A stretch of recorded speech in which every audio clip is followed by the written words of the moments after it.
Hey everybody, this is Perch. Let's get to a viewer mail. Overdue comic book redemptions. Okay, I'm interested in this. This one's pretty cool.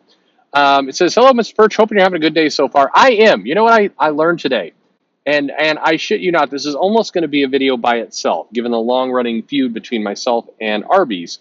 But I spoke today to a former executive from Arby's who confirmed that the quote unquote meat is just blended together goo. It is everything I believed is true. Every piece of it is believed to confirm from inside. Anyway, I'm going to have to do a video about that later. Anyways, I need to just get that guy on to do an interview.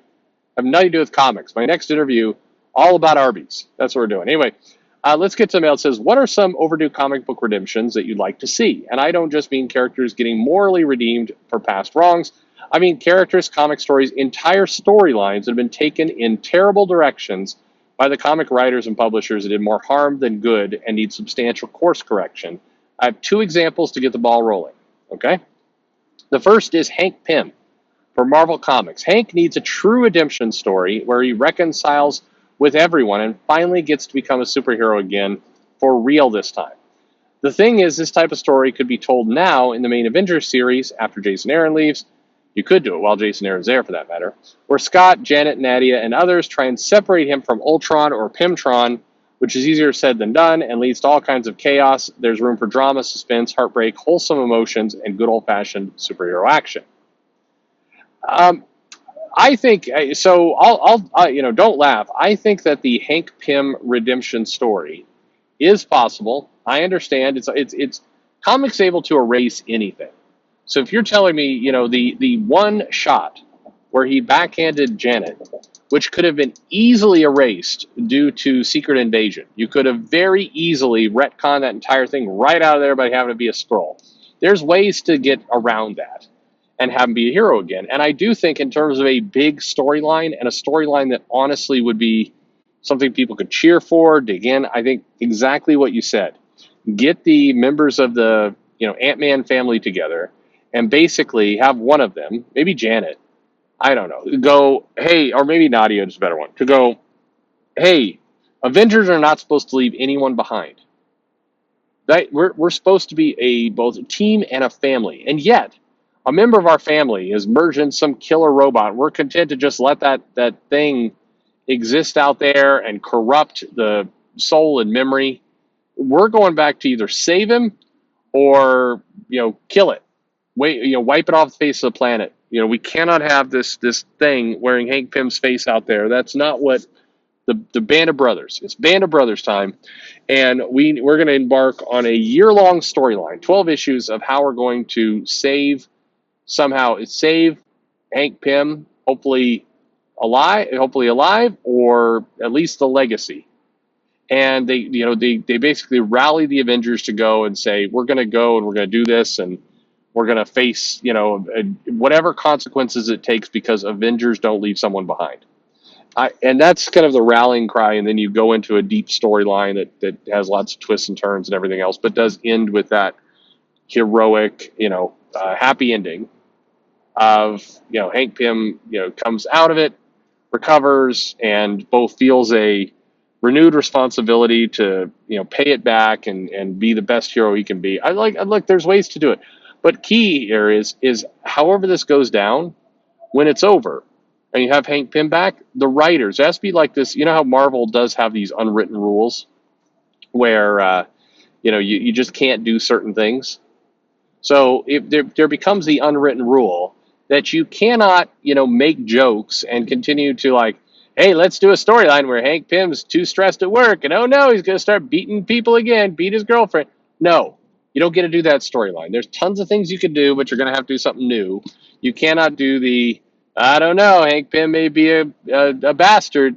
Sorry, it's off limits.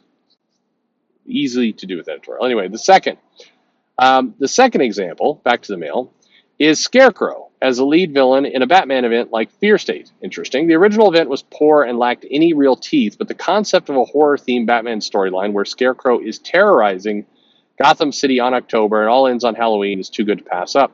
It just needs to drop the future state stuff like Peacekeepers, Miracle Molly, etc., and basically, James Tynion inventing tons of characters in order to get those royalty checks. I mean, nothing against Tynion, by the way. Good for him, and he created some good characters out of this mix. But let's call it what it is. It's called cashing in.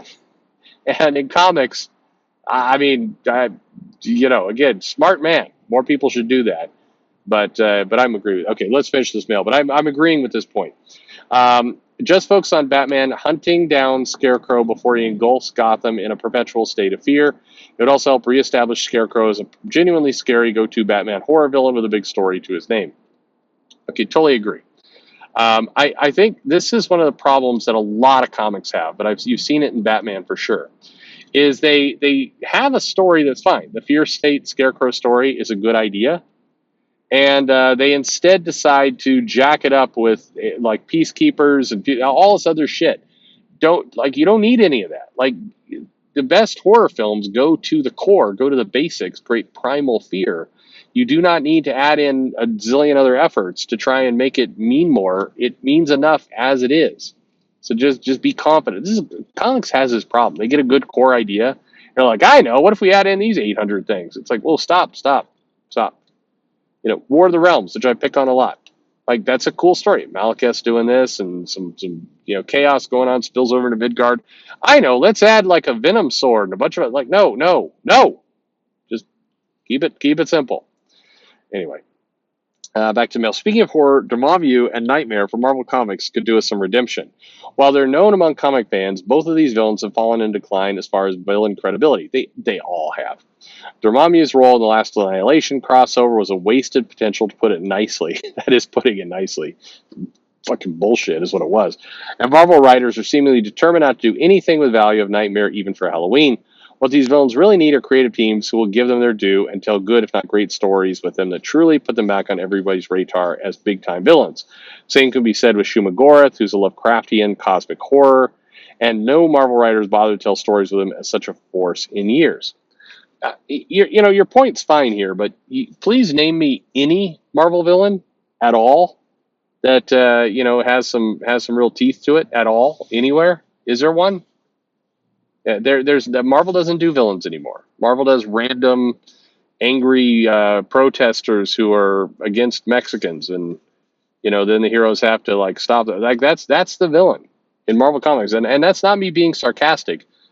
I'm not even joking. Go into the comics and on a monthly basis count how many of them the villain is like faceless humans who are bigots. And bigotry is evil, sure. Does that need to be a bigger threat represented in the comic books than Doctor Doom? Like, what in the hell? I don't get it. I absolutely do not get why the go-to. Well, I mean, I get it, but I don't. It is a farce. It is. Well, we have to have the villains be realistic. Ones that you could see outside your window.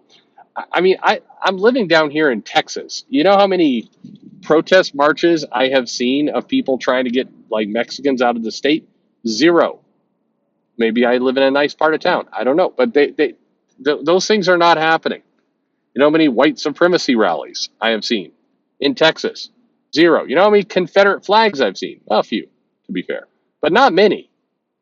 Not many at all. I have seen more Dallas Cowboys flags by a mile, or TCU flags, or way more of those flags. I've seen more Pittsburgh Steeler flags in this area for some god awful reason than because fuck the Steelers. Sorry, I'm just kidding, Steelers fans. Anyway, okay, all right, I'm going off. Let me finish mail. I'm sure there are other stories or characters who could use redemptions as well. Close to all of them, actually. I don't mean to vilify comic writers and editors, but when they do screw up characters and stories on average, they could at least course correct and do what they can to redeem the characters and stories in the same way to get them back on track. Either way, hope you gave this something fun to think about. Have a good day. Thank you very much. It did. I think there's tons. And so, it's a good opportunity for a lot of people. What are the stories you'd like to see redeemed, ideally redeemed? In lieu of redeemed, maybe retcon, but at least redeemed. Who are the things you would like to see?